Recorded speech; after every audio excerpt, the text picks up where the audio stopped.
Jimmy, how are you? Billy, it's good to see you. Admiral Sims, General Mitchell. We've met. Mitchell, you know Admiral Gage? We've exchanged correspondence. This is Commander Lansdowne of our lighter-than-air service.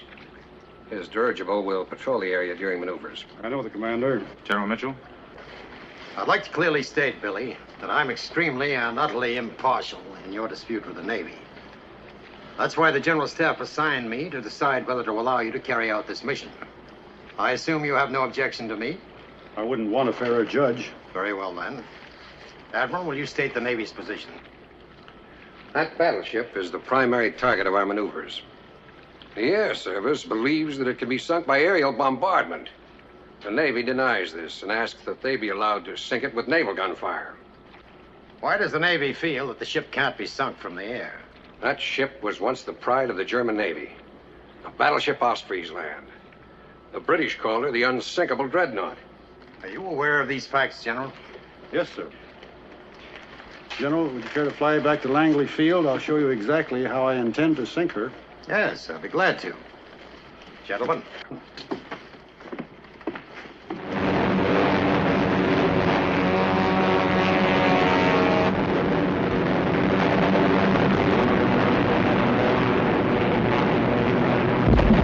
What do you think of that, Jimmy? All hits or near misses? Quite impressive. We'll send that scow to the bottom and nothing flat. He's burning. Someone's burning! Look, he's burning! Pull out the crash truck and the ambulance.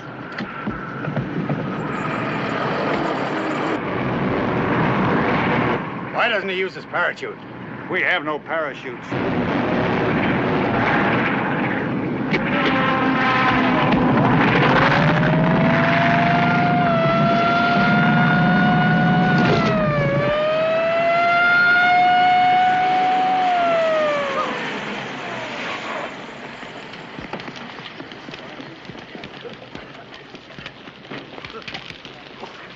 Are you all right, Bob?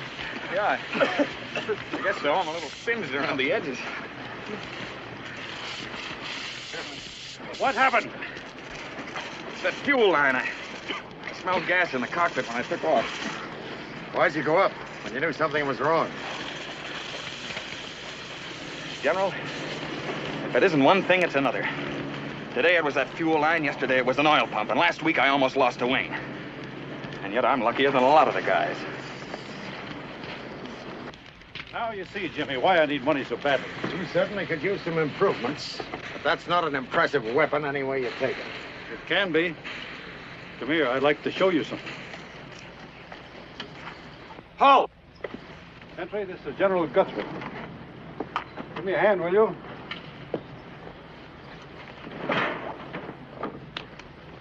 Where'd you get those? I had ordnance make it up for me. 1 ton of cast TNT. You're not trying to tell me that your planes can carry a 2,000-pound bomb. Of course they can, and they'll sink that battleship as though it were a tin can. Let's be realistic, Billy. 2,000-pound bomb is not practical under wartime conditions. Maybe you'll get it in the air, but never to the target. That's exactly what I want to do. Give me a chance and I'll show you it can be done. On a staged exhibition, maybe, but never in combat. How high do you want to fly? I'd like to come in at 1,000 feet. Now, you know as well as I do that anti-aircraft will knock down any planes lower than 5,000. Anti-aircraft? In a real fight, our pursuit ships would be in there strafing their decks. I have to be realistic in this, Billy. After all, we have performance figures on our guns. But the airplane is an unproved weapon. I'll prove it to you if you let me. One of these days, half the world will be in ruins from the air. I want this country to be in the other half. If I sink that ship, we may have a real Air Force. Where's the money coming from? There's not enough to go around for the Army and Navy now. Well, then forget them. The next war will be fought in the sky anyway. No war is won until a bayonet is put to the throat of the enemy. The foot soldiers won the last war, and they'll win the next. In the end, it's the infantry who'll lead the way. Yes, and we'll blast the road for them. Your attitude isn't helping your case any. I'm sorry, sir. Well, then, let's forget the next war. I'm in a war right now. My boys are dying every week in these obsolete, moth-eaten, antiquated flying machines. Let me get in there and prove that we're entitled to live. Billy, this test is supposed to simulate wartime conditions. If you come in at a low level and drop a bomb too big ever to be practical, you're simply staging an exhibition for your own purposes. And you'll give the wrong impression. Now, in order to be fair to both sides, I'm going to give you 2 cracks at her. But you'll have to come in at 5,000 feet and carry only the 1,000-pound bombs. 5,000 feet? Why, that'll ring it all in favor of the Navy. I'm sorry, those are your orders. Have you a car available to take me back? Yes, sir.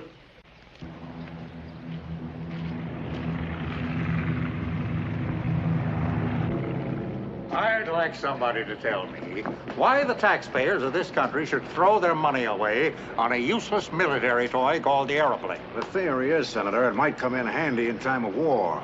War is a serious business, Congressman Reed, and it's got to be taken seriously. The taxpayers don't want their money wasted on a lot of silly kite flyers. 1 6-inch naval gun's worth the entire air service. Exactly. And I think it should be reduced to its realistic proportions. An entertainment unit for holiday parades and state fairs. If we have another war, Senator, I hope you fight it personally.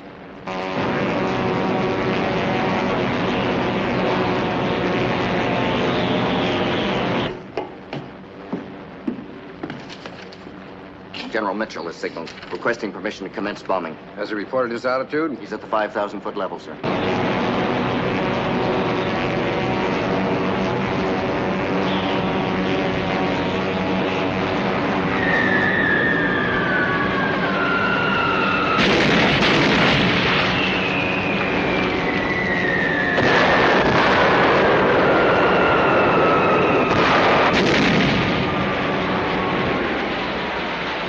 He didn't even scratch her. I knew he couldn't sink her. Sink her. He didn't even touch her. Well, after all, the British fleet couldn't sink it. I knew he could never do it.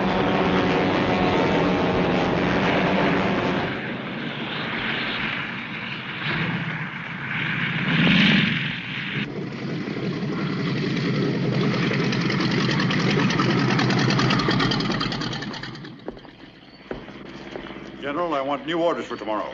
In what way? I want to use 2,000-pound bombs. We've been over that before. Request denied. You're dismissed, gentlemen. But, Jimmy, with 2,000-pounders, I don't have to hit the ship. Water concussion will blow her bottom out. I can prove it. 2,000-pound bomb is an unrealistic weapon. It'll make you run as before. I'm not going out there and make a fool of the air service in front of 40 foreign nations and the world press. You will carry out your orders. Let's postpone the run. Let me off the hook till I can figure something out. I think it would be most unfortunate if you were to sink that ship. What? Twice during my lifetime, this country's gone to war. With an army untrained, unequipped, and unready. I don't want to go to war that way again. But I might have to, if you can make Congress believe that this country can be defended by airplanes alone. You will attack from 5,000 feet with 1,000-pound bombs. Good day, Billy. Go on, go on.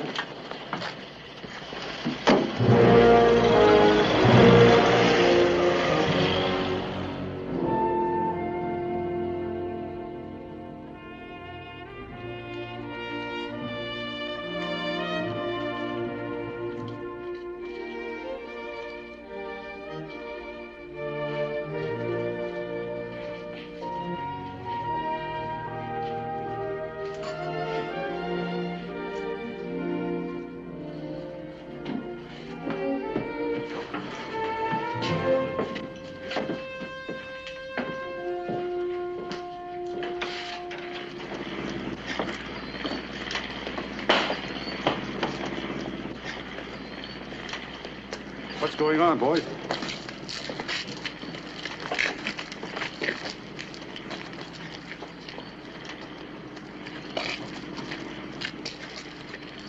We've been talking. What about? We've come to the conclusion that we're just not getting any place. I see. And? And there just doesn't seem to be any future, sir. Everything seems kind of hopeless. So, we've decided to ask your advice if we should resign from the service.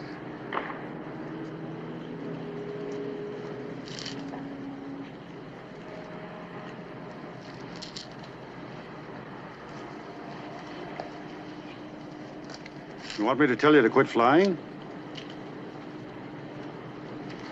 Sure, the planes are no good. And the pay is... But 20 years from now, San Francisco will be just a few hours from New York. And New York will be a bombing run from Berlin. The whole world will be in the air.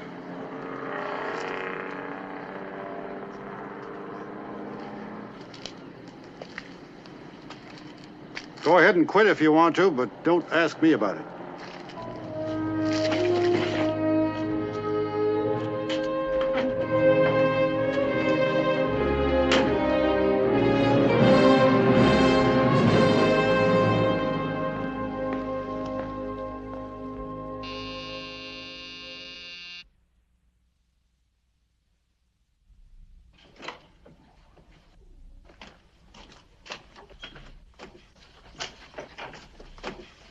Oh, Billy, come in. Oh, I didn't think you'd gone to bed yet. I'm sorry I woke you.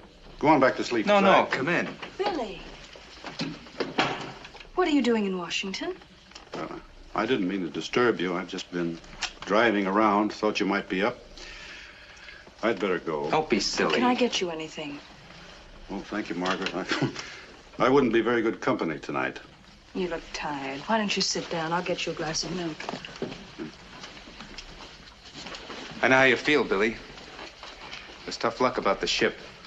Well, it's not only the ship. The whole thing's fallen apart. My boys came to me tonight. They want to quit. All of them. I'm not surprised. We all get a little discouraged at one time or another. I've been thinking maybe I've been wrong about everything. Maybe men weren't meant to fly. That doesn't sound like you, Billy. When I got to be a general, I thought, now I'll be able to do things. Change the whole works. But they're out to stop me. There's always a bigger general. General yesterday. Well, no, thank you, Margaret. I really don't care for anything. You go back to bed, and I'll go where I belong. Now, Billy, you drink this and relax a while. You can't possibly sleep the way you are. Sleep?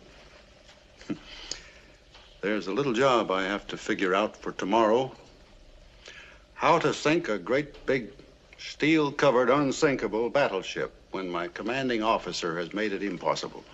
Can't blame Guthrie for that, Billy. He's just going according to rules. That's the way we all have to work. By the book. You know that.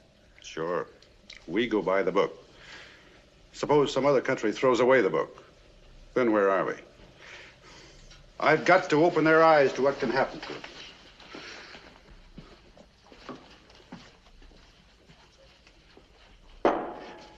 I've got to sink that battleship. Can't do the impossible. I can try. Zach, will you call Langley Field, ask for Russ Peters, and tell him to get the boys up and say I'm on my way back there now? Now? Oh, can't you wait till morning? Well, there's something I've got to do tonight. You know what? I'm scared to death. But Zach will tell you that's normal for a flyer. Billy, what are you going to do? You'll hear about it. Don't forget that call, will you, Zach? Good night, kids. Good night, Billy. Night, Billy.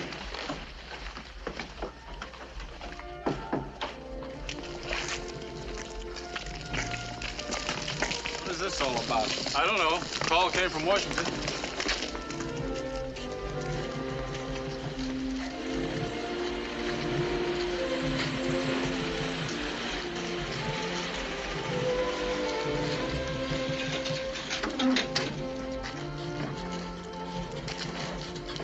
What's up, General? There's a change in orders, boys. We go in at low level today with 2,000-pound bombs. Hey, now That's more like it. When do we start? How did you work it, General? Never mind about that. Get the ordnance men out and start loading. Come on. General. Is this really on the level, sir? Did new orders really come through? You heard what I said, didn't you? Yes, sir. General. This is a strange time of night for orders to come out, sir. Are you sure you're not just doing this on your own? Don't you worry about that, Russ. You just get out there on the field and get those planes ready. Okay? Yes, sir.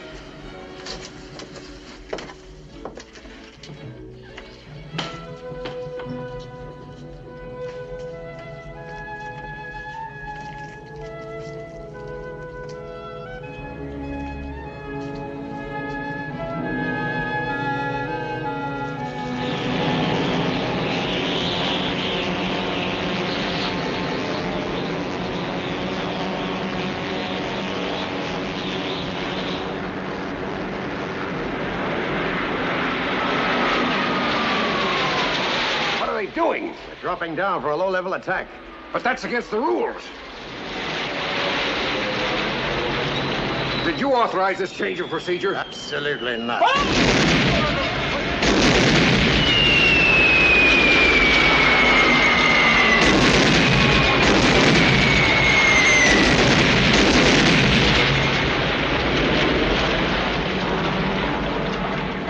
How's that for a military toy, Senator?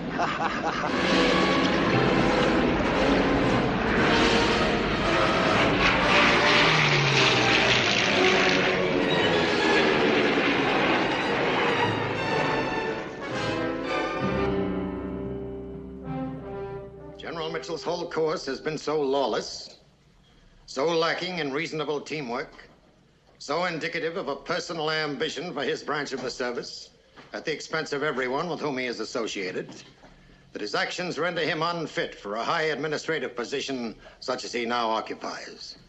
The Secretary of War hereby directs that Brigadier General William Mitchell be relieved of his command in the Air Service and be assigned to duty at Fort Sam Houston, Texas.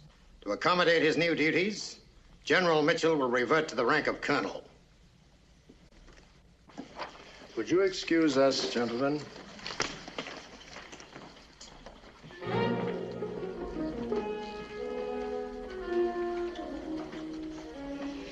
Progress is necessary in an army, Billy. But you've first got to have an army. There's no progress if your officers are undisciplined. I put my star on the line for something I believe in. And I lost. Your contribution is on record, Colonel. It won't be lost. I hope not, sir. But there's more at stake than me. It's the air service. It's a new weapon. A big one. The biggest in the world. Put me down another step. Make me a captain, sir, but let me stay in the air with my boys. Sorry, Billy.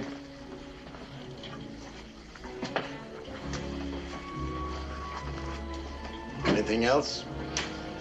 No, sir. It's not so bad in Texas, Billy. I've been there.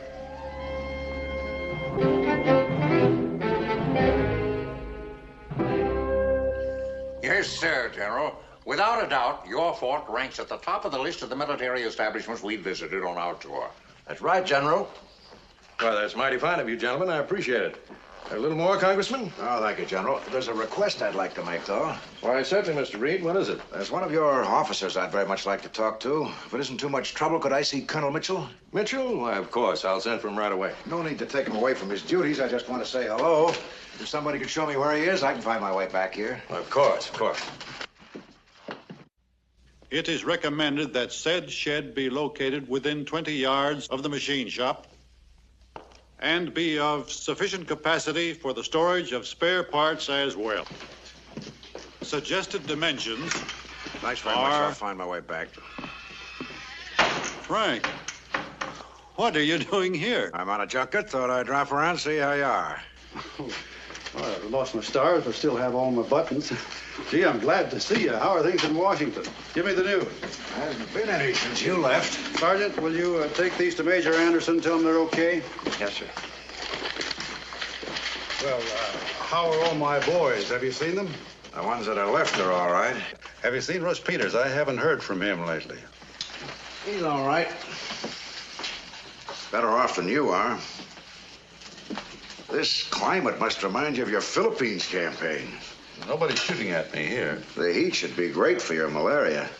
I haven't had a chill all summer. Say, Frank, do you know if the Army's ordered any of those new Ford Tri-Motors? I know. No. They're a wonderful airplane.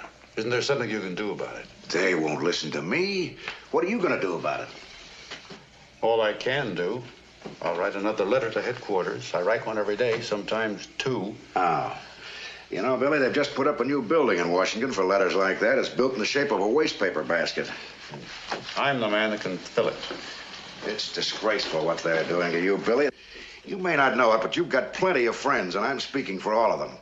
Give us the word. Sorry, Frank, but politics and the Army don't mix. All right, if you can't tolerate politics in the Army, how about politics outside the Army? Why don't you quit and run for the Senate? Wisconsin will elect you. You could take your father's old seat. He was a great senator, and you'd be every bit as good. With you in the Senate and me in the House, we'd squeeze an air service out of them that'd blacken the sky with planes. I'm not a politician, Frank. I don't want to turn the air service into a political football. Besides, how would I look in a wing collar and a frock coat? I'd look great, wouldn't I? Billy Mitchell, I don't know why I bother with you. You won't do anything that makes sense. We're both professional men. You work by your book of rules. Let me work by mine. Some rules. It's the same set of rules that has your boys falling out of the sky in flaming coffins. They're dying by those rules. But at least they go quick. You're just sitting around here rotting away. I must be too stupid to understand the military mind. I guess you have to be born with one.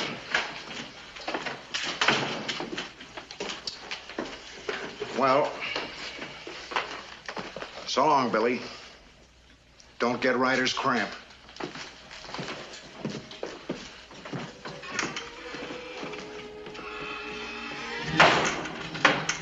Sergeant, cancel my reservation to Milwaukee. Yes, Check sir. the train schedules to Washington, D.C. I'm taking my leave there.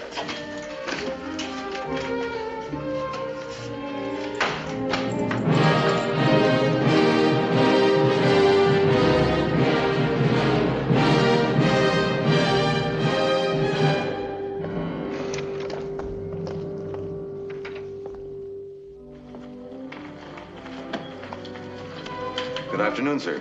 Well, how do things look today? Not very good, I'm afraid. Now, listen here. For 2 weeks, I've been trying to see General Pershing. And for 2 weeks, you've been telling me to come around again in a couple of days. I want a definite appointment with the General, and I want to talk to him today. I'm sorry, sir. General Pershing has been very busy.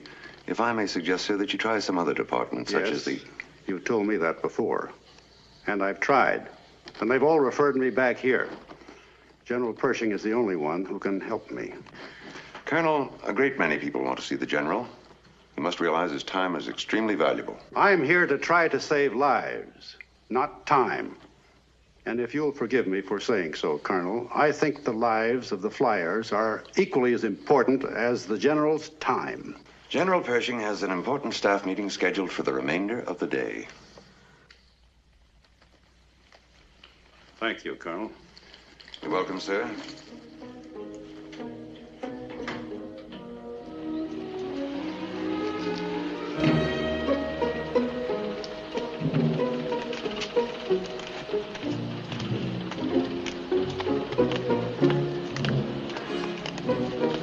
Hello, General Pershing. I'm glad I ran into you. I've nothing to say to you, Billy.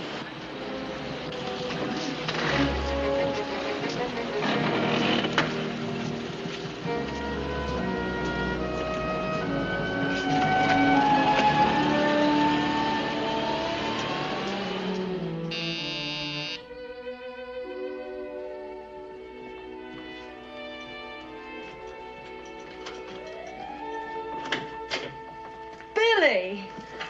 Hello, Margaret. Well, there's been a few improvements. Including you. You're prettier than ever. How's Zach? He's fine. He'll be home later. Oh, my, it's good to see you again. We've missed you. And needed you. I'll set another place. Can't stay for dinner. Have to catch a train for Texas. We heard you were in Washington. Well, I tried to drop around sooner, but I couldn't get off the flypaper. I hope our Army is as invincible in the field as it is in its offices. Yes, I know. Zach's been after the Navy Department about the Shenandoah. They want him to take it to Detroit, to a state fair. That old rubber cow still around? Hi, honey. Hello, darling. Billy. Gee, I'm glad to see you. I called the club. How are you? You're looking great. Feeling fine, except for a couple of sore feet and a slightly sore head. Yeah, I heard.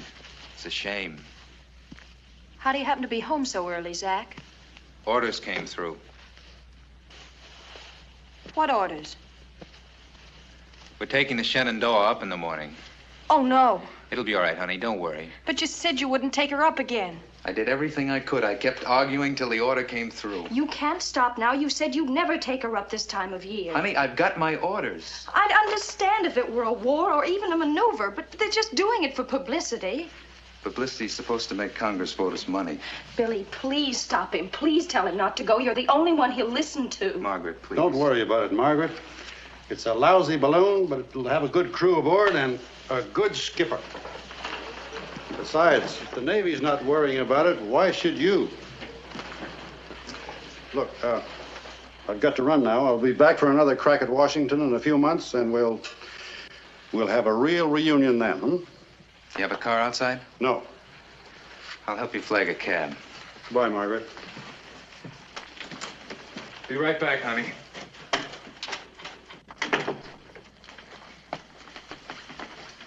How bad is the Shenandoah? In this weather, it's a death trap. Then why do you take it up? Got my orders. You could disobey them. Are you out of your mind? No, but you are. If you follow orders that send you and your crew to your deaths. Billy, you know better than that. If I refuse to go up, then I'm relieved of command and get a general court. Someone else takes her up. What have I accomplished? At least you'll have brought attention to the fact that the flight is unsafe. That isn't the point. Drawing attention to it isn't going to save the men. And I'm better qualified to fly my ship than any replacement would be. Zach, don't you see what I'm talking about? If you refuse to take that thing up, there'll be such an unholy row that it might never take off. Yeah, maybe. But why should I stick my neck out on the improbable chance that they might ground the ship? No, it doesn't make sense. What's your neck compared to the whole future of aviation? How much are you doing for the future of aviation, buried in Texas? Never mind about me. We're talking about you. Yeah, well, there's not much I could do if I were court-martialed and dismissed from the service. There'll be no service left unless people know how bad things are, unless it's shown to them. You must think that over. I don't have to think it over. I've got my orders. This flight has been studied out. They're taking a calculated risk. Calculated risk? You're staking the lives of your crew to protect your career in the Navy.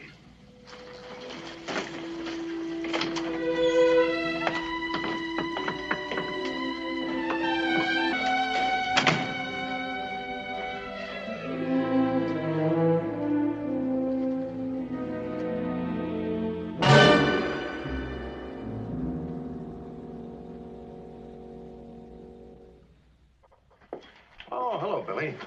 Sit down, sit down. Terrible thing, this Shenandoah business. It's all over the front pages. Makes all the services look bad. Tough enough getting recruits as it is. What do you want to see me about, Billy? I request the General's permission to attend the funeral of Commander Zachary Lansdowne at Arlington Cemetery. Was he a friend of yours? A close friend, sir. Well, sure. Sure, go ahead. Emergency leave granted. Thank you, sir.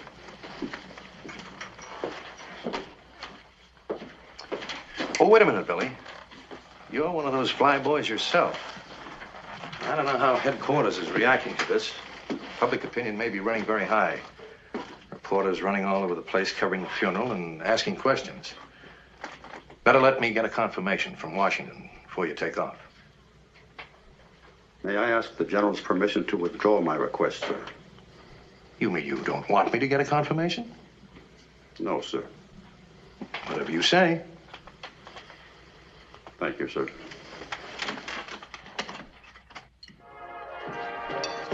Heard the news? Those planes making the nonstop to Mexico are reported lost. Where'd you get that? My gunny says you heard it over the radio. How does he know they're lost? I didn't know. That's all he told me. Wait a minute. We interrupt this broadcast to bring you a news bulletin. In the greatest disaster in aviation history, 6 planes en route from San Diego to Fort Huachuca have crashed. The flight was composed largely of members of the famous Billy Mitchell Squadron, which in 1921 bombed and sank the battleship Osprey's Land. Ground parties have been dispatched to the rugged mountain area near the Mexican border to search for possible survivors. We now return you to our program.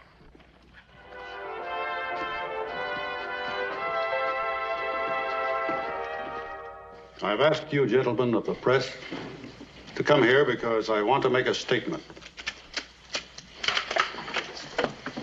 Flying is a very dangerous business, and a normal amount of accidents are to be expected.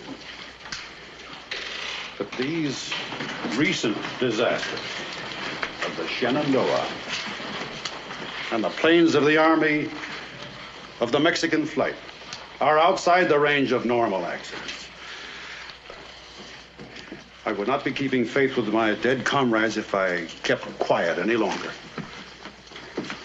These accidents are the direct result of incompetence, criminal negligence, and the almost treasonable administration of our national defense by the Navy and the War Department. That is my statement. Well, that's sure something. Is this something off the cuff? You want us to print it? It's a statement for publication. Baby, is this gonna blow some brass tops off? Would you mind initialing that? Colonel, my editor's an ex-Army man. He may call you to verify this. You mind? No. I don't know anything about Army procedure, Colonel, but couldn't you be court-martialed for this? That's exactly what I want.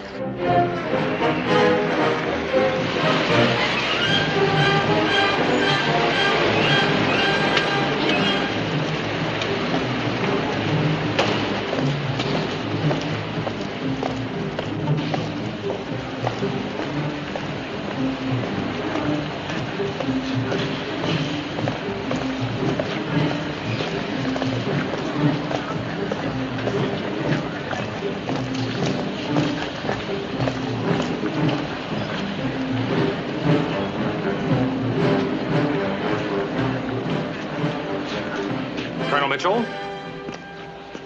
Major? By order of the Secretary of War, you've been placed in arrest, sir. I've been ordered to serve on you the charge sheet and accompanying court-martial papers. Thank you. I am instructed to tell you that you're restricted to the Washington area. You will remember at all times that you're in arrest and will deport yourself accordingly. I understand, Major. You will report to the office of the Adjutant General by noon tomorrow, where your quarters will be. Is that all? Yes, sir. Now that that's over, will you gentlemen join me in a cup of coffee? Thank you, sir. I really don't. That's quite... okay, Major. Carry on.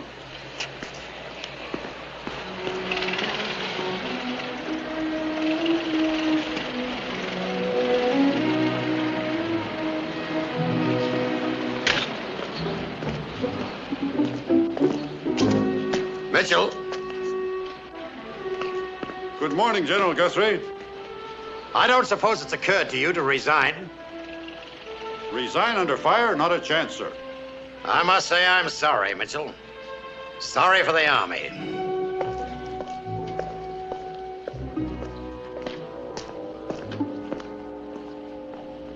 Good afternoon, Colonel Mitchell.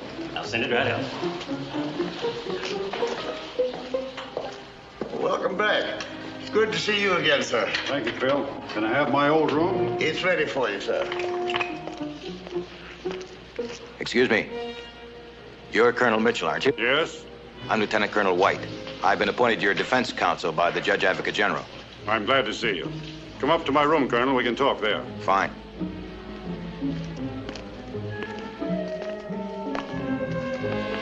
I assume, sir, that you've been served. Got them right here. I don't think there'll be very much for you to do. It's an open and shut case. Is it?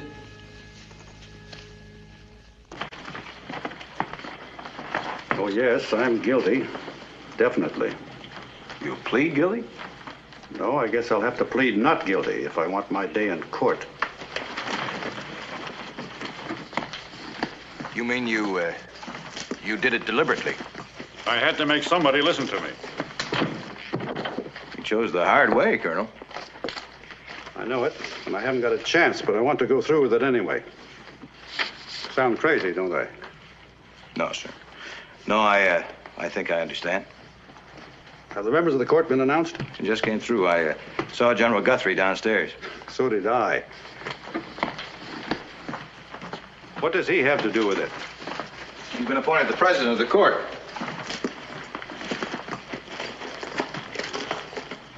Who are the other members? Regular who's who of the Army. Major General George L. Irwin, General Sladen, General Graves, General Ford, General Douglas MacArthur, General Boley. There's not a flying officer among them. Sir, have you considered taking on a civilian council? You're entitled to one, you know. Could use the heavy artillery, huh? Well, honestly, sir, I don't think we can afford to overlook any possibility. Big name? The biggest possible.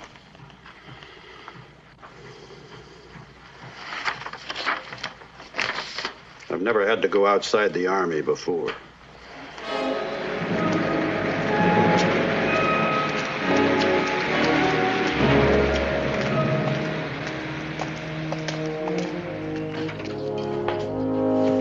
Why, Colonel Mitchell, so good to see you again, sir. You look as well as ever, Mr. Sturgis. Is Congressman Reed in? Yes, he is. Go right in.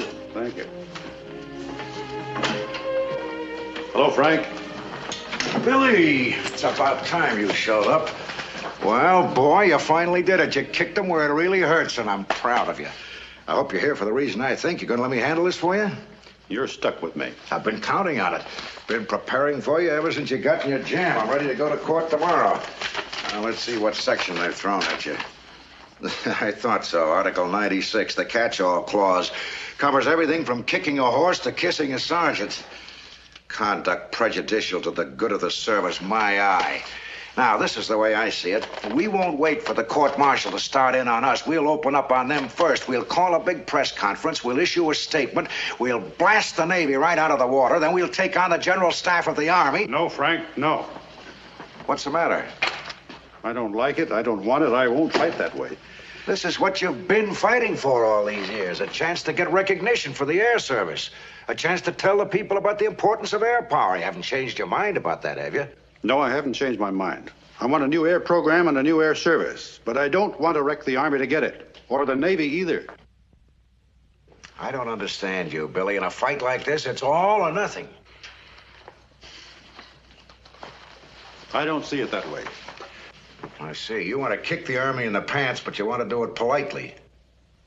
All I want is a chance to tell the whole tragic story of this country's air defense. All I want is my day in court. And that's exactly what you'll get one day with General James Guthrie as president of the court. Have you heard about Guthrie? What do you think I do around Washington? Warm a chair? What can I do? Challenge him for prejudice and kick him off the court. I'll not be a party to anything that casts aspersions on the integrity of an officer. The old school tie, huh? The Army took me in when I was a raw kid. It taught me everything I know. I'm not at war with the Army. Billy Mitchell, you're not talking like your father's son. That great old man would be in there fighting with everything he had to get a fair trial. I'm being court-martialed by officers of the United States Army. I'll get a fair trial. Unless you believe that, Frank, don't take the case. All right. You've handcuffed me, but I'll try to get you off. If I do, it'll be quite a trick.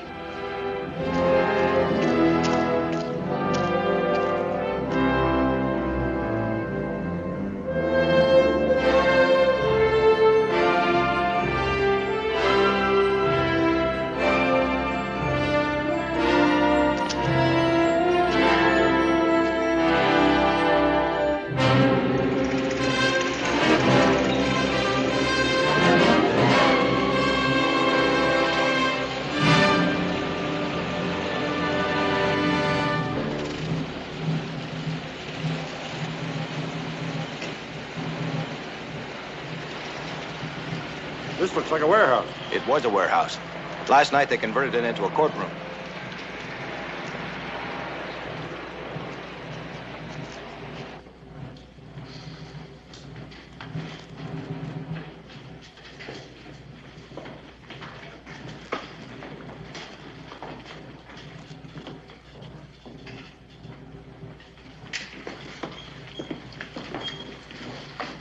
Just 1 second, Colonel, please.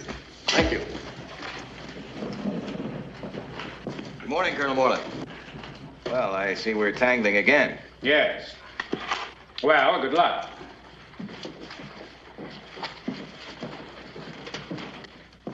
It's a fine place to hide a trial. Colonel, I would say they want as little public attention as possible for your day in court. Colonel Mitchell, my name is Carlson. I'm a reporter for this court. George Carlson. Yes? My son served under you. He was shot down over the Argonne. You mean Len Carlson? Yes, sir. Well, I'm very glad to meet you. Len was a fine boy. Looked a lot like you, as a matter of fact. And I've always wanted to thank you for the letter you wrote. It was such a great comfort to us. I wish I could have done more. Well, I'm sorry about all this. And I'd just like to say... Stand up when the court enters. Good luck.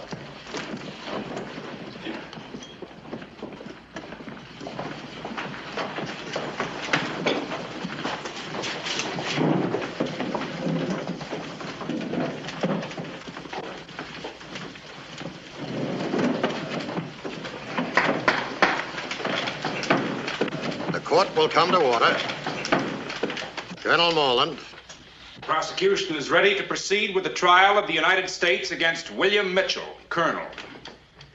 Whom does the accused wish to introduce as counsel? As counsel, the Honorable Frank R. Reed. And as associate counsel, the regularly appointed defense counsel, Lieutenant Colonel Herbert A. White. Before this court is sworn, I would like to state that it will be conducted as a military tribunal.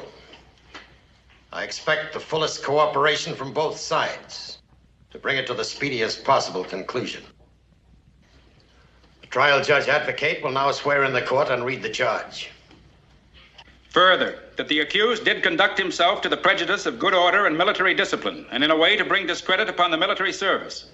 Further, that the accused, with intent to discredit the administration of the War Department, did make a statement highly contemptuous and disrespectful of said administration.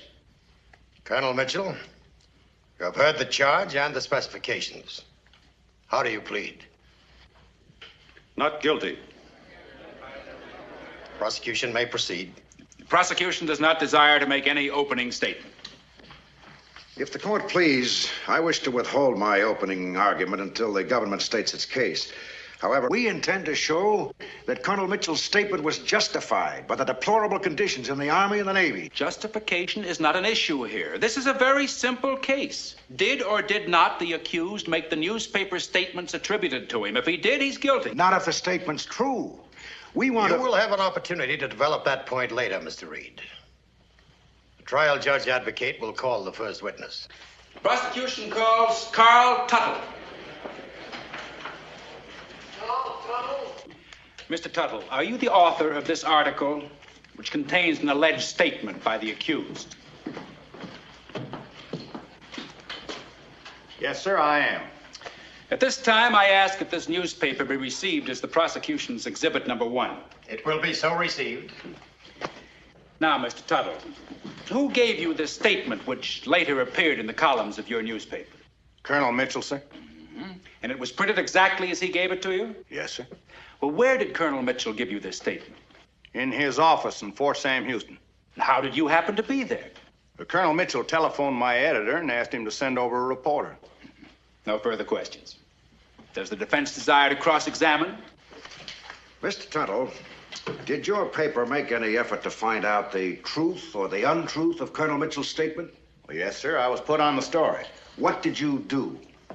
I called up 50 officers in the various branches of the service and asked their opinion. Objection. This is hearsay. Sustained. Did the 50 officers you interviewed all agree that the conditions in the Army and the Navy as described by Colonel Mitchell? Objection. This is irrelevant and calls for a conclusion on the part of the witness. Sustained. You must stop when you hear the court's ruling, Mr. Reed. I'll put the question another way, General. The question is irrelevant in any form. The court directs you to confine yourself to evidence permissible under its rulings. Colonel Morland, call the next witness. Prosecution calls Howard Milliken. Mr. Milliken, did your paper receive any letters from your readers in this matter? Yes, many. What would you say was the general tone of these letters? Objection. Question is irrelevant. Sustained. Were your readers shocked? What was their feeling about Colonel Mitchell and his devotion to his country? Objection. Question is immaterial. Do not answer, Mr. Milliken. Mr. Reed, my patience is nearing its end. My belief in military justice is also nearing its end. We have a right to prove the defendant was justified in saying what he did. In a military court, Mr. Reed, there is no justification for disobedience, insubordination, or treason. I don't agree, General. It's one thing when a man accuses another of being a murderer without cause. It's something else when he can prove it. I object. Mr. Reed is arguing his case. The issue here is, did the accused make the statements attributed to him? And did he make them without authority? On this point, uncontradicted proof has been presented. And on this point, the prosecution rests. You may step down. Is the understanding of the court correct? The prosecution has no further witnesses? That is correct, sir. The defense may summon its first witness. We got anybody on deck? No. I had no idea they'd finish so quickly. If it please the court, the witnesses for the defense are still en route. They're not present in Washington? The brevity of the prosecution's case has upset our timetable. These witnesses should be standing by, Mr. Reed. Well, that would have been very difficult for most of our witnesses, General, because they're officers in the armed forces and need special permission to leave their posts. Who are these officers? Major H.H. Arnold, Major... Just a moment, Mr. Reed. What would be the nature of these witnesses' testimony? To prove the truth of Colonel Mitchell's statement. Prosecution objects. The truth or falsity of Colonel Mitchell's statement is not an issue here. Was this Major Arnold present when the accused made the alleged statements to the press? No, sir, but he'll prove justification. Objection. The court has already ruled on that issue. Sustained. Who are your other witnesses, Mr. Reed? Major Carl Spatz, Captain... Objection. May I see that list, please, Mr. Reed?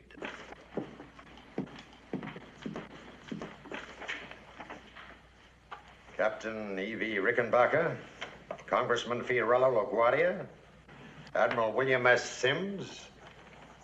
Were any of these people present in Texas at the stated time? No, sir, they were not. Then I regret to say they're inadmissible. Without them, I haven't any case. Then the court will stand adjourned and give you time to prepare one.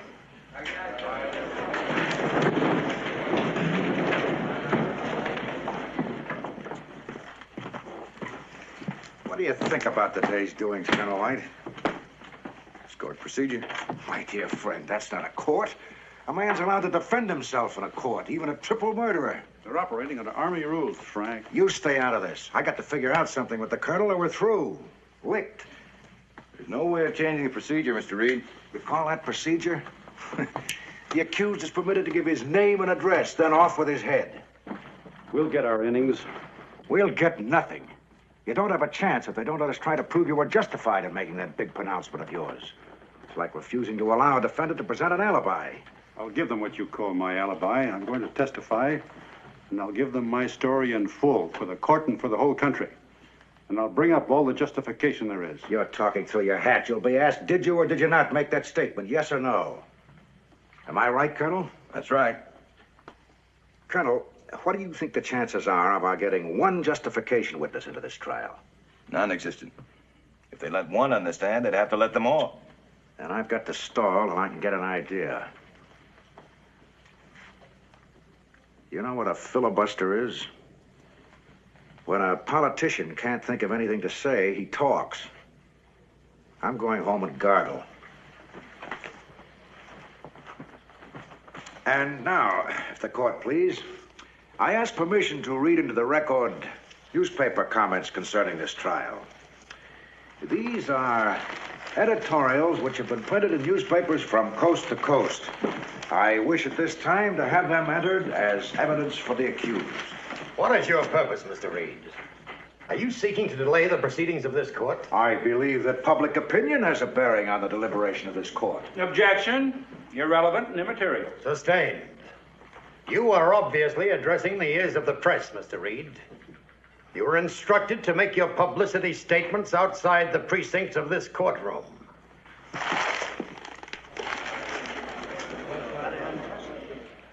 I have here a copy of the Manual of Courts Martial, 1921. It states that under the procedure governing trial by court-martial, a charge having been made must first be referred to the immediate commanding officer of the accused. And thereafter, the person who preferred the charges, together with available witnesses, shall appear before him, and the accused shall then be given a chance to defend himself before that officer. The court is aware of all that. You're referring to paragraph 76A of the manual. Well, if the trial judge advocate is aware of that clause, I ask why this opportunity was never afforded to Colonel Mitchell. I ask the name of the officer who preferred charges against Colonel Mitchell. That name is not presently available. It shouldn't be so hard to find. Wouldn't he be Colonel Mitchell's immediate commanding officer at Fort Sam Houston? Not necessarily. Then, according to the chain of command, wouldn't he be the commanding general of the corps area in which Colonel Mitchell served? That need not be so. Well, then he'd certainly be the chief of staff of the Army, wouldn't he? He would not have to be. Well, somebody must have preferred these charges against Colonel Mitchell. And since we can't seem to locate him, I'm left no alternative but to name the one officer of the Army who's the commander of every soldier serving under the American flag. I name the President of the United States. Order in the court. For the court's convenience, I've prepared here a subpoena calling upon President Coolidge to appear before this tribunal and to testify as to his personal knowledge of the facts of this case. I call upon the court to issue this subpoena and have service made upon him. This will be considered in closed session.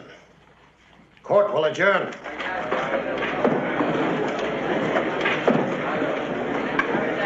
Congratulations,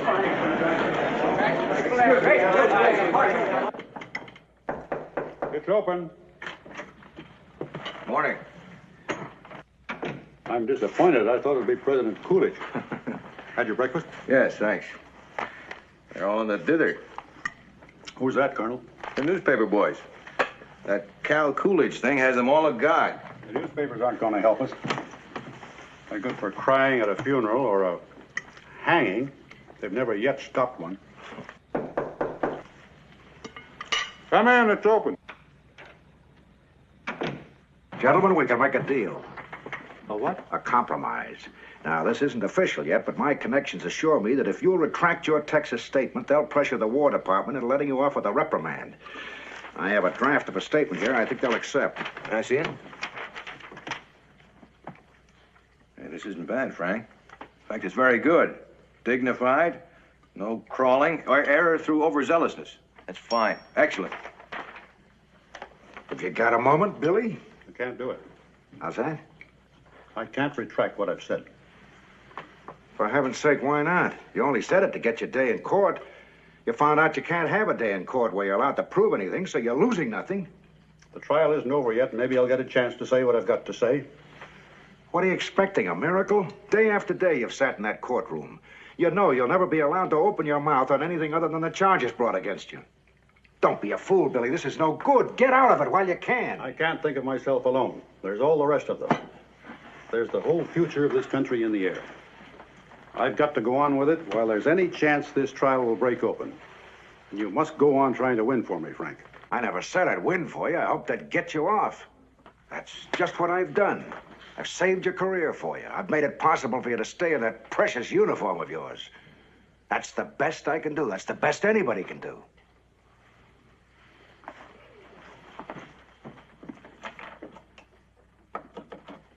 Now sign this.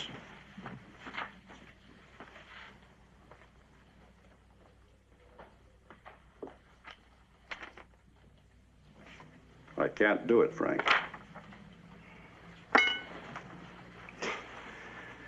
As I don't believe in miracles, I should tell you to get yourself a new lawyer. But I do believe a man should be buried by his friends. So I'll stay for the funeral. Come on, Colonel.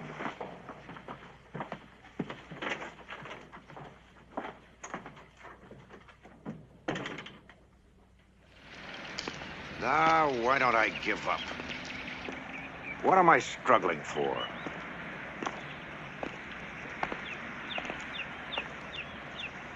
If we could only get one witness on the stand to punch one air disaster into the record, we punch a hole in the dike. Impossible.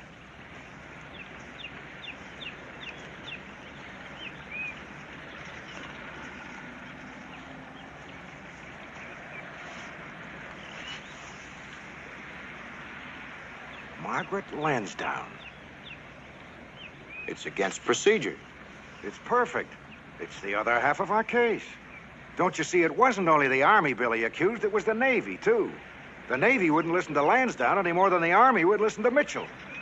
Perfect justification. Mr. Reed, the court has ruled repeatedly on this.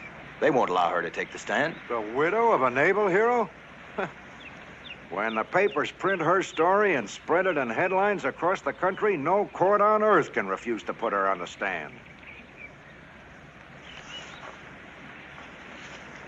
I'll see you in court tomorrow.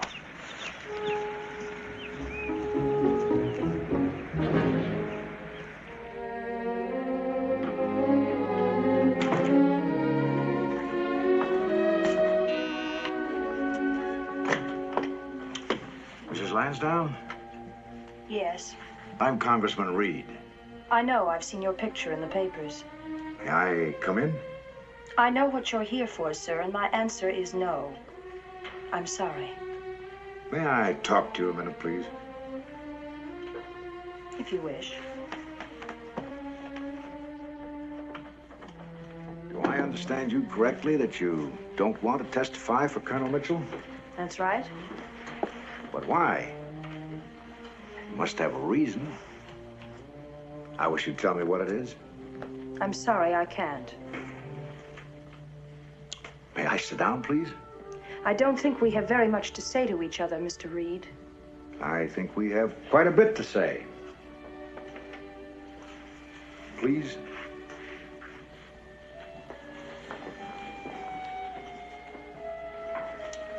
All right.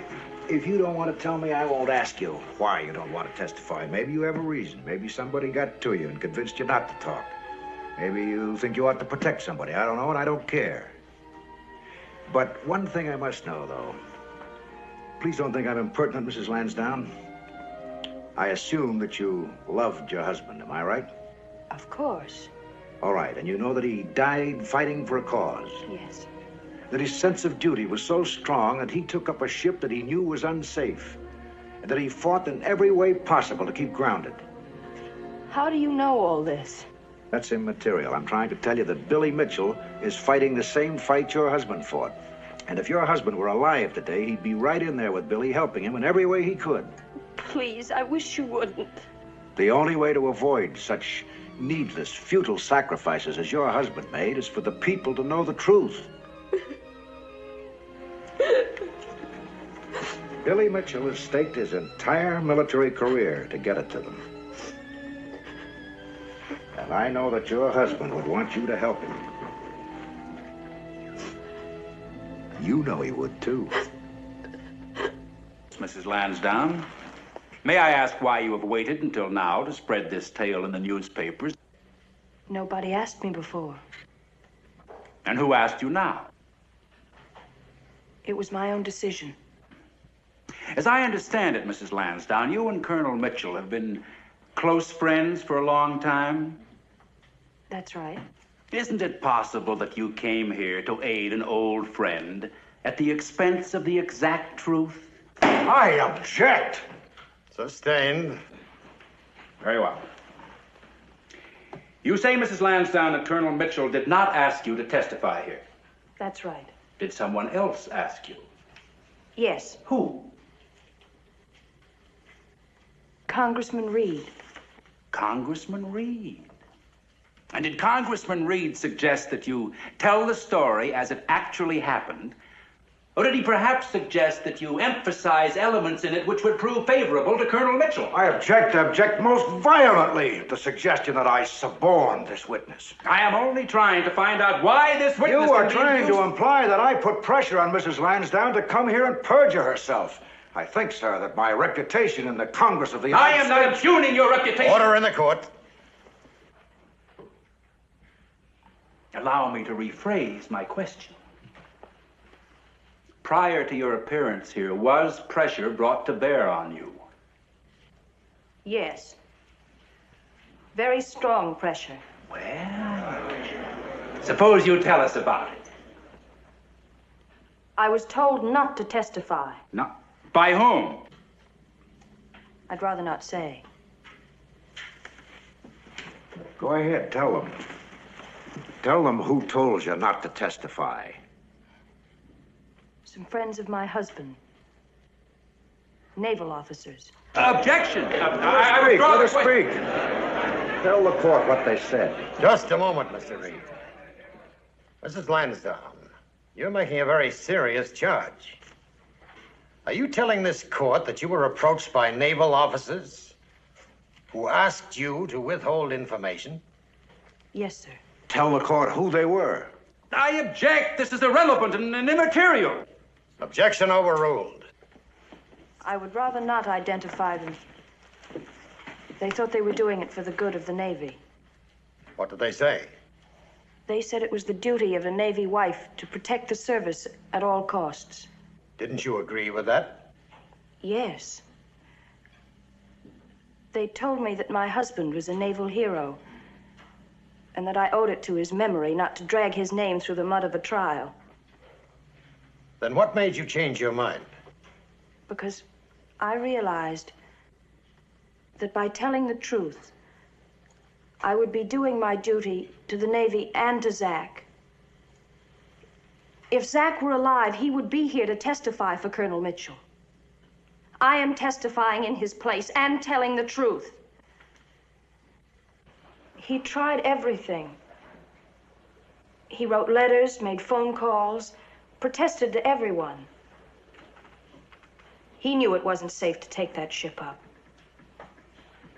On the last day, I drove out to the mooring mast with him to say goodbye. Everything was ready for the takeoff, but he kept delaying the departure. He was waiting, hoping for some last-minute word from Washington. We walked to the communication shack together, and he asked the chief on duty if the message had come for him. There was none. And when the ship was ready, he kissed me goodbye and climbed into the cabin. He waved to me through the window once, and then he gave the order to cast off. I never saw him again. Zach and his men were sent to their deaths by indifference. Zach was too young to be insubordinate, too young and too brave to save his own life. I see no need of prolonging your appearance here. Thank you, madam. You are excused.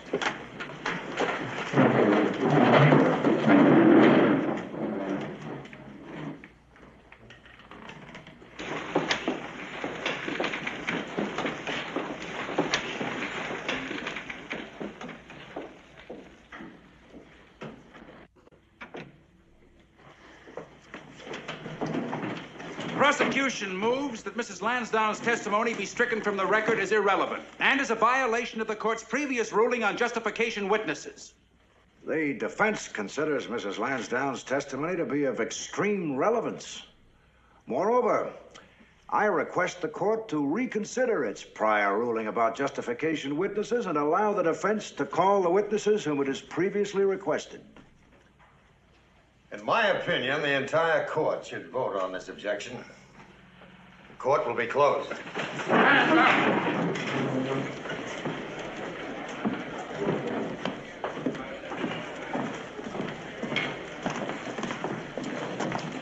Sit tight. Keep your fingers crossed.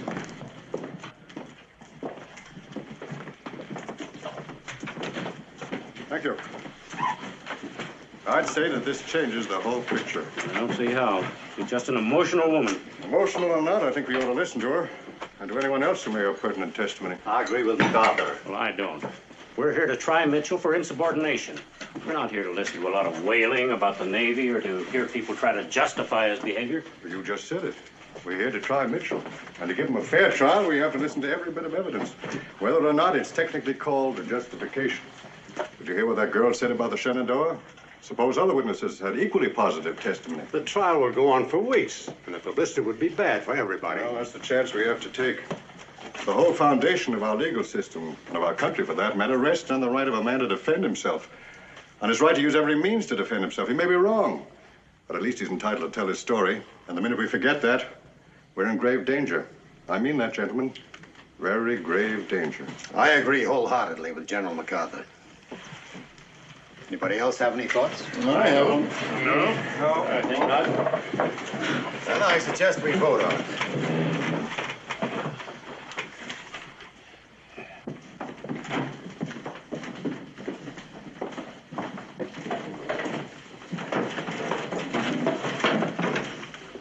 Court will come to order.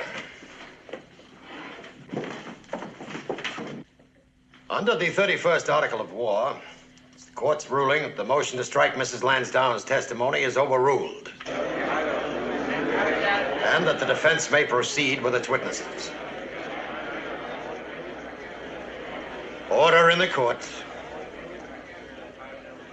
Are your witnesses present? Yes, sir. One witness, Mr. Reed, will not be here. The president has declined your kind invitation to appear at this court. The defense wishes to thank Mr. Coolidge for his gracious consideration of our request. Our other witnesses, however, I'm sure will compensate for his absence.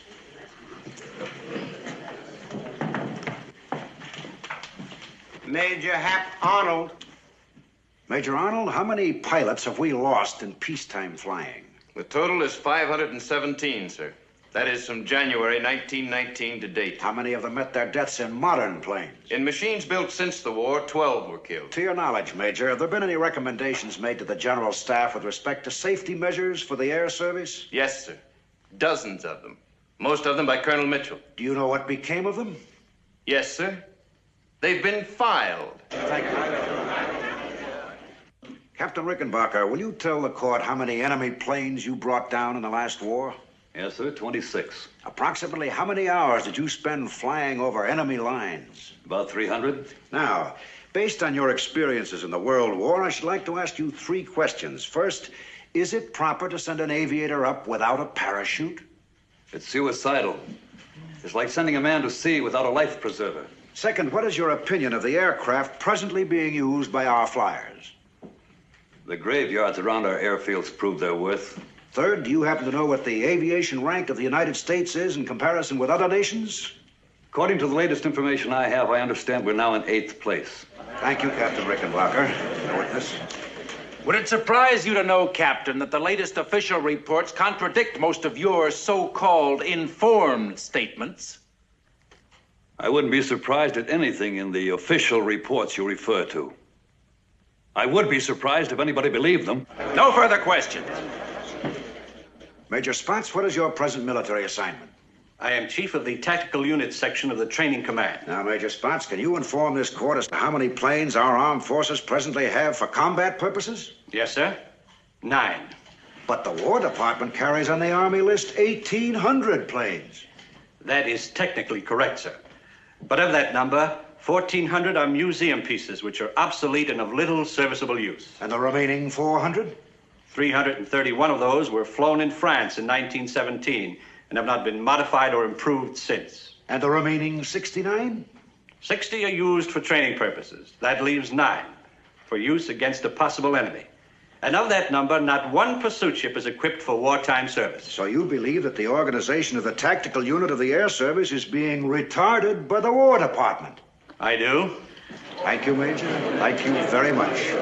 Is it your experience, Mr. LaGuardia, as a member of the Congress, that younger officers invariably want to carry out the wishes of the General Staff? Well, let me put it this way.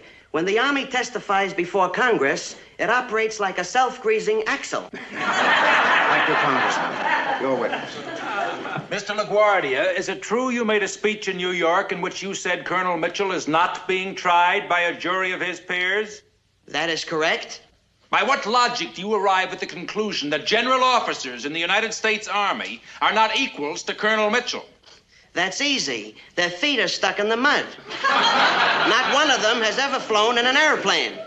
Isn't it possible, Congressman, having flown a plane yourself, that your judgment is clouded by the natural sympathy you feel for another man who also flies a plane? I have no more natural sympathy for an airplane pilot than I do for some of my colleagues in Congress. Yet you say that officers who have never flown are not equals to Colonel Mitchell. In that respect only. It's as reasonable to have them judge him as it is for you to run for Congress. No further questions. Admiral Sims, how does the United States Navy handle its aircraft? What is its policy? Well, it has no policy. It bumps along from day to day. Does the Navy consider the airplane a major weapon? The Navy Department is ignoring the airplane in the hope that if they don't notice it, maybe it'll disappear. Thank you, Admiral. Your witness. Admiral, how do you account for this difference of opinion between you and your colleagues of the Navy? Well, they are just not educated about the air. Surely they're capable officers who can inform themselves on the problems of aviation? Reading a lot of golf books doesn't make a man a good golf player. As I understand it, Admiral, you are no longer in active service. Is that right? Yes, sir. I am retired. But I can still think for myself, and I'd like to tell this court one thing, sir. This row on air power is not a row between the Army and Navy. It is a clash between men who love to fly and men who don't. Men who think in terms of air power and men who can't think at all. Colonel Moreland, this Mitchell business is getting out of hand. It looks as though he'd put the Army on trial. Mr. President, the Army has no intention of being on the defensive. You may depend on that. The prestige of our armed forces is being affected all over the world. The sooner this is over with, the better it'll be for the whole country. I can assure you, sir, the complexion of the trial is going to change very shortly, sir. Thank you. Yes.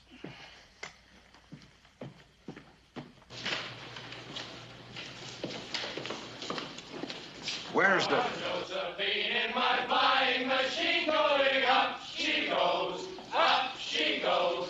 Balance yourself like a bird on a beam in the air she goes. There she goes.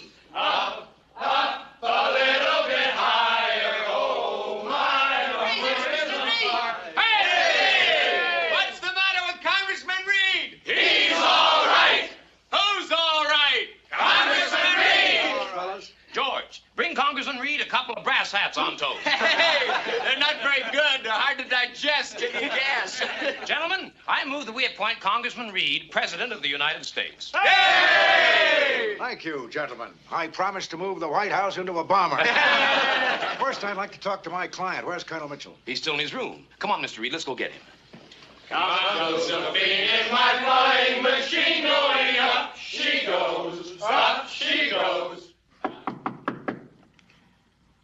Yes? Billy? You all right? Me? Sure. Just a little headache. Well, forget the party and get a good night's sleep. I want you fresh on the witness stand in the morning. Look at me, sir. Go away, Russ. I'm all right. I thought so. It's his malaria. He needs more than this quinine. I'd better get a doctor. You'll do nothing of the kind. Come back here, Russ. You can't go on the stand in this condition. I'll be all right tomorrow. I've had these attacks before. I've got to go on the witness stand. Why do you want to do it? You don't have to. I haven't testified yet. But you don't have to. We won. I haven't won. Not till we get an Air Force. Listen. I'm listening. Frank, are you going to put me on? You insist.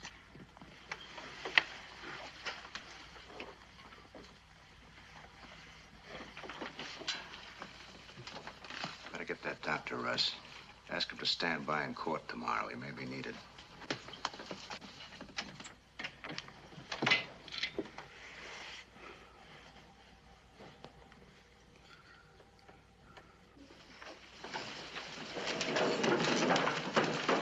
Court will come to order. Colonel Mitchell, at this time I remind you that under the Articles of War, you have three choices as to procedure. You may remain silent, and if you do so, no inference will be drawn one way or the other. You may, if you wish, make a statement not under oath. Or you may be sworn, in which case you'll be subject to cross-examination. The rights of the accused have been explained to him, and he elects to testify under oath.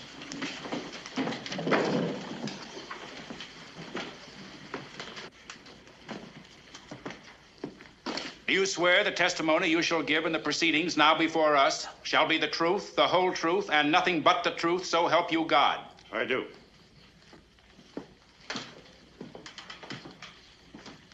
May it please the court, I should like to note the addition of Major Alan Gullion to my staff.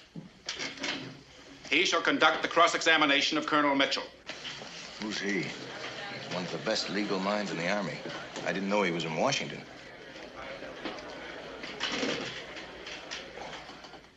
And now, Colonel, as an aviation expert, as a flyer who's been highly honored by his government for his services in war and in peace, is there something you wish to say in conclusion? As an officer in the United States Army, I had to choose between my duty to the Army and what I considered to be my duty to my country. I chose the distasteful method of inviting my own court-martial because I felt that in no other way could I focus attention upon a desperately urgent problem. I hope I made it clear that our country needs an adequate Air Force. But above and beyond that, it needs immediate consideration for the safety of our flyers.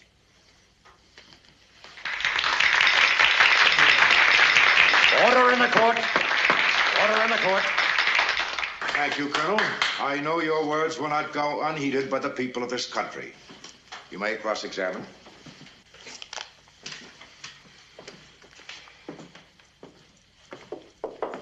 Colonel Mitchell, I've been studying your war record, and I must confess it overwhelms me. Those ribbons on your breast, sir, would you mind stating what decorations they represent? The Distinguished Service Medal, the Distinguished Service Cross, the Legion of Honor, the Crown of Italy, the Order of St. Michael and St. George, and the Croix de Guerre. That's very interesting, sir. Now, Colonel, to your knowledge, are you the only American officer in the Army today that wears such decorations? Of course not. Many other officers wear them. I see. Now, tell me this. Have any of these other officers ever been court-martialed? Objection, that's immaterial. You needn't answer that, Colonel. I was merely trying to establish what a unique officer you are. That you are very, very different and a very special sort of man. I assume, Colonel Mitchell, you share with me the respect I have for those officers in the American Army who wear as distinguished decorations as your own? Of course, they earned them. By risking their lives in combat in the defense of their country? Yes. Then why did you call such men traitors? Objection. That question assumes facts, not an evidence. Objection overruled. To repeat the question, in your statement in San Antonio, why did you call such men traitors? I wasn't referring specifically to any officer. Oh, but you certainly must have had some men in mind when you accused the General Staff of conduct that was virtually treasonable. I was thinking of the system of administering air power in the Army and the Navy. I see. You were speaking in generalities. Yes. Well, isn't it possible, sir, that many of your statements have been generalities? No, sir.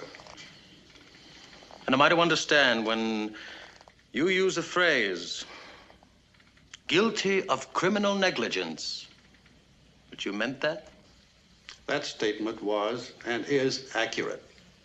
Negligence of the ordinary safety. Forgive me for interrupting, Colonel, but I'm sure the court would like to be clear on this point. You do then reiterate your accusation that certain high-ranking officers in the American Army are criminals. You're twisting my words. Colonel Mitchell, did your public attack on the Army start after a series of accidents involving your friends in which some of your friends were killed? Yes. Isn't it possible, sir, that the sense of grief that you felt over their loss inspired you to make your statement? It did not. Then why didn't you attack your superiors before the accidents involving your friend? I wasn't ready. You mean you didn't think the iron was hot enough to strike? I recall no such thought. And don't you mean that you wanted to wait until you felt sure that the newspapers would be on your side? On the side of a bigger and better air service. Do you consider the press qualified to influence and dictate to the officers? I object to this whole line of questioning as irrelevant and immaterial. The matter before this court is the facts behind the alleged offense. May it please the court, the accused is attempting to establish justification for the offense, and I'm trying to prove that there's no justification. Sustained. Colonel, I have here original letters written by you to the War Department over the period of the last 2 years. You recognize them? They're mine, all right. I've read them with great interest. I'm glad somebody did. I should like to question you about some of the statements you make in these communications. You say here that in future wars, soldiers will invade peaceful lands by leaping in parachutes from airplanes in the sky. Would you care to reveal who gave you this startling information? Nobody gave it to me. It's quite obvious to anyone with the slightest foresight. I see. Then do you mean that the chiefs of staff of the Army and Navy are not only treasonable and incompetent, but are lacking in foresight as well? You said that. I didn't. Now, in this letter, you recommend that the armed forces be separated into 3 branches: the Army, Navy, and the Air Force. Is that your opinion? It is. Why did you seek to divide the fighting forces of this country? I didn't mean to divide them. I recommended that they all be combined under a single Department of National Defense, with specialists in command of each branch. And did you see yourself, sir, in the role of the specialist in command of the Air Force? Objection. The line of questioning up to now is a familiar one, seeking to falsely characterize the accused by the clever manipulation of semantics. Sustained. You state here that the Army should investigate methods of protection against air raids, including alarm signals and bomb shelters. Bomb shelters. Is it your actual belief that this country is vulnerable to attack from the air? It is my belief, if not now, at least within the foreseeable future. Colonel Mitchell, do you have any idea of the width of the Atlantic Ocean? Approximately 3,000 miles. And the Pacific Ocean? I know what you're getting at. And I tell you, it won't be long before an airplane will fly nonstop across both oceans. Carrying bombs. Carrying bombs. Colonel Mitchell, do you realize that your declarations, if taken seriously, could result in creating panic among the people of our country? I'd rather have the people scared than dead. Now, here's one in which you propose that the government build an academy like West Point for airmen. What do you have against West Point? I have nothing against West Point. It's a fine school for infantrymen. There should be an equally good school for flyers. Now, in this one, you make the statement that, quote, airships traveling 1,000 miles an hour will fight each other in the stratosphere, unquote. Colonel Mitchell, do you have any comprehension how fast 1,000 miles an hour is? Of course I do.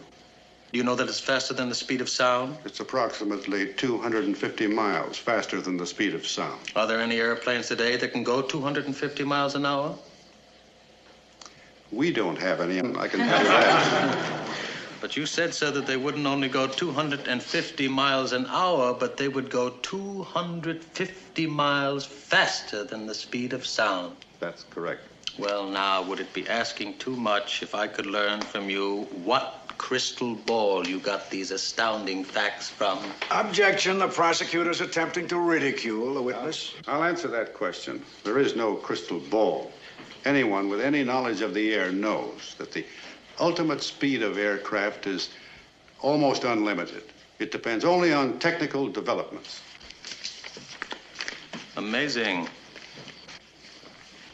Here's a letter to headquarters you wrote after a short trip to Hawaii. You say, quote, "The Army and Navy commands here are concerned principally with the question of jurisdiction. There is so much petty bickering between them that the islands are virtually undefended."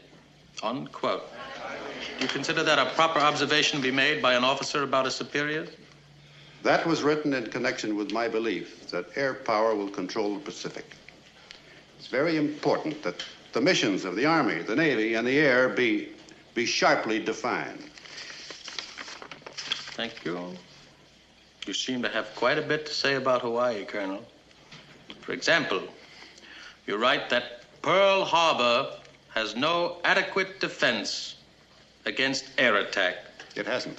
And that a foreign power could attack and reduce the Hawaiian Islands in a matter of minutes. Do you actually believe that? I not only believe it. If you will look into those letters, you'll find my specific observations on how it can be done.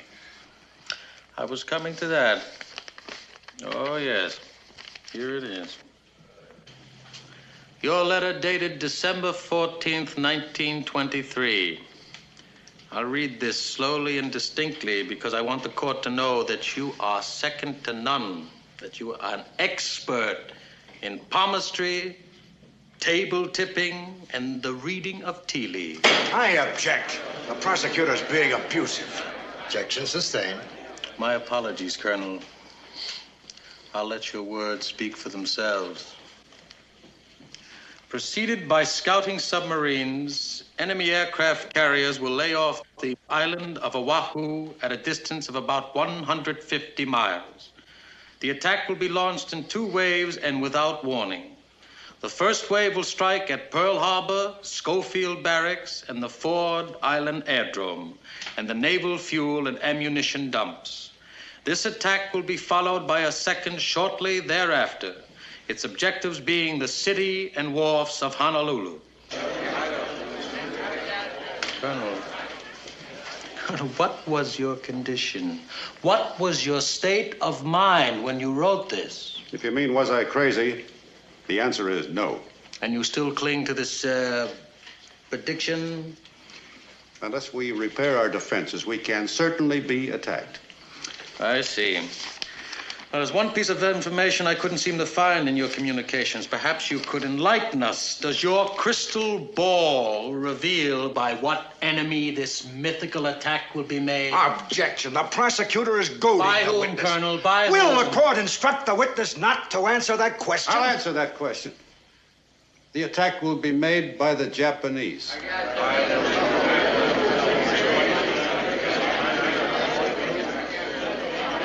Prosecution would like to submit these documents as the exhibit next in order. They will be received. Colonel Mitchell, what explanation the War Department will have to make to the Japanese ambassadors beyond the province of this court. However, now that you have said your say, now that you have done your little piece, now that you have proclaimed your vision, might you not say that you have overstated your case and upon sober reflection, things aren't as bad as you said? Most certainly not. I meant every word of it, and I still do. Then I submit, Colonel Mitchell, that you are guilty of the most flagrant disorder to the prejudice of good military discipline. I don't agree. Colonel Mitchell, is it your desire today to remain in the Army? It is. And should the occasion arise in peace or war and you thought your superiors wrong, would you rush to the newspapers with attacks against their behavior? Objection. That question is ridiculous and outrageous. The witness is being asked to speculate on his future conduct. Why not? Why not if the witness can speculate on the future conduct of the world and its armies? The issue bears on the only question before this court, Colonel Mitchell's qualifications to remain in the United States Army. I'll answer that, Major. I don't know what I would do tomorrow. Then you don't know if you could behave as an Army man. I didn't say that. Are you ready to give unquestioned obedience to your superiors, even though you may consider their conduct negligent and incompetent? I consider myself a good soldier. Oh, well, now. Then you have changed from that William Mitchell who denounced his superiors in Texas. I have not changed. Oh, then you still insist upon your right to break an army rule. I didn't say that either. I am merely trying to establish your exact feelings on the question of insubordination. Colonel Mitchell, what is the first duty of a soldier to his superior? We've been over that. Are you afraid of the word, sir? What word? The word that answers my question in all the armies of the world is the word obedience. You're trying to quibble me out of the army. You know better than to call me disobedient.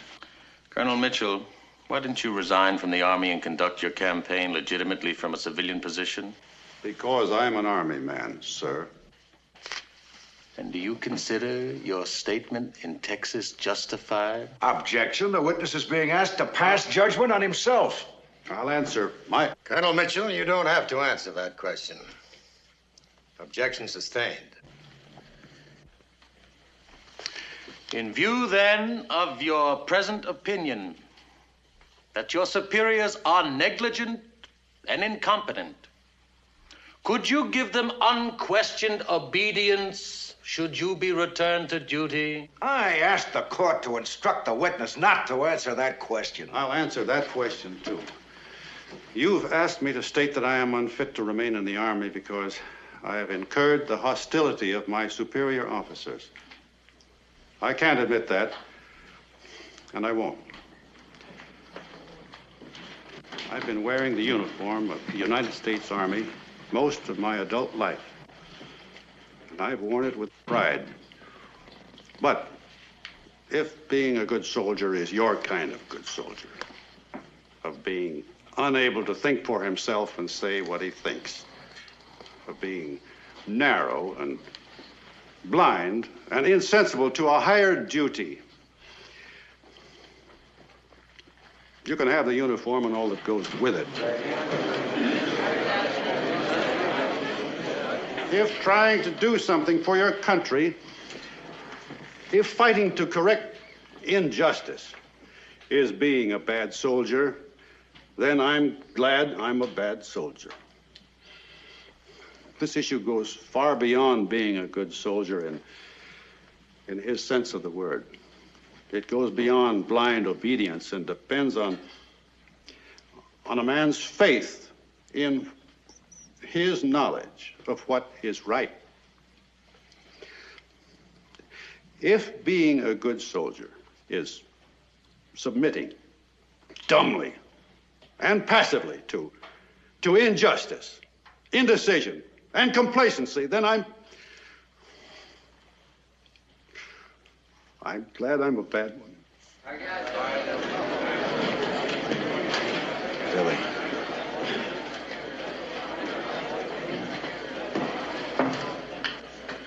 Thank you, Colonel Mitchell. That's all. No further cross-examination. The Army rests its case. Does the defense wish to make a closing statement? The defense has nothing further. The court will retire to consider its finding.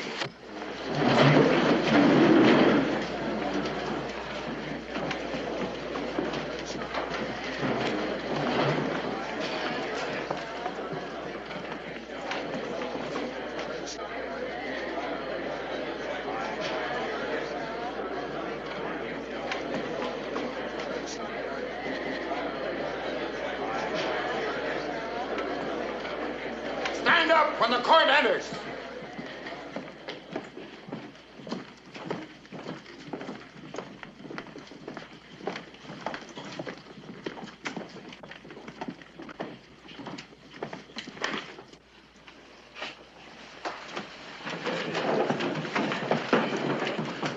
Court will come to order. The accused will stand.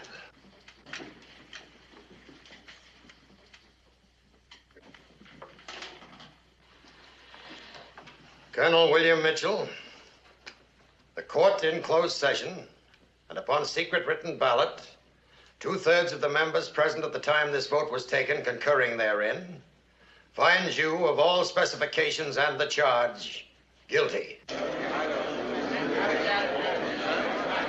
Order in the court.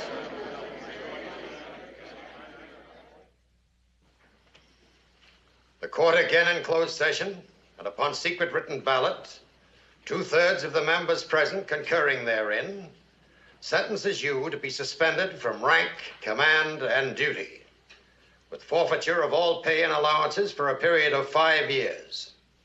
The court is thus lenient because of your military record during the World War. The court is adjourned.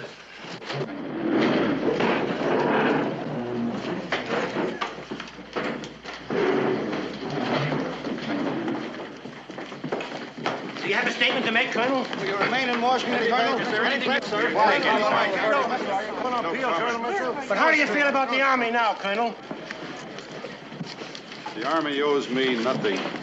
I owe the Army everything. What do you intend to do in private life? Couldn't you give us a somebody to press? We'd like to write a story in behalf of...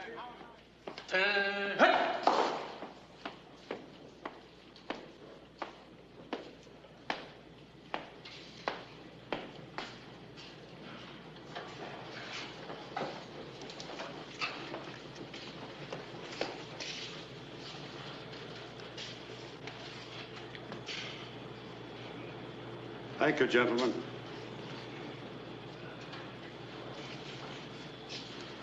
Russ, carry on.